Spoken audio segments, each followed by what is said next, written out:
public fury hitting fever pitch in Hagonoy, Bulacan, one of the country's flood-prone provinces. Residents expressed their outrage over the alleged corruption that left communities submerged and businesses shuttered.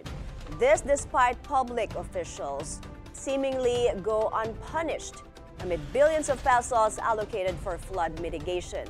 As demonstrators prepare for a protest this Sunday, residents of Hagonoy say they will bring the voices of flood-stricken communities to the nation's capital. They say they are demanding accountability and immediate action to prevent further disasters. Gigil na ang taong bayan sa sobrang, alam mo, ang corruption sa Pilipinas ay hindi na cancer. Hindi lang cancer. Ito nagmimistulan ng isang epidemya na kumalat na sa lahat ng sulok ng bansa.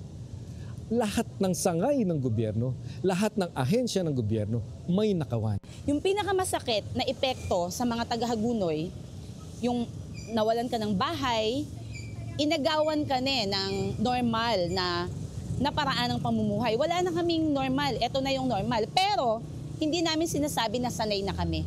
And we're not gonna say na sanay na kami. Ang sinasabi namin, sawa na kami at ayaw na namin. So, ganun katindi yung baha. But then again, araw-araw baha ito. And you think of the everyday people, mga estudyante, mga mamamayan, mga negosyante, lahat ng uri ng tao ay apektado ng baha dito sa Hagonoy. Unang-una na ang mga negosyo. Maraming mga negosyo dito ang nagsarado na. If you're going to walk around here, all over this place, marami ng mga establishment that were already closed. Okay? And most of our students, the classes are usually held online. And we don't know that with the small kids, they're not really effective. I am a teacher, so I know. So hindi siya masyadong effective.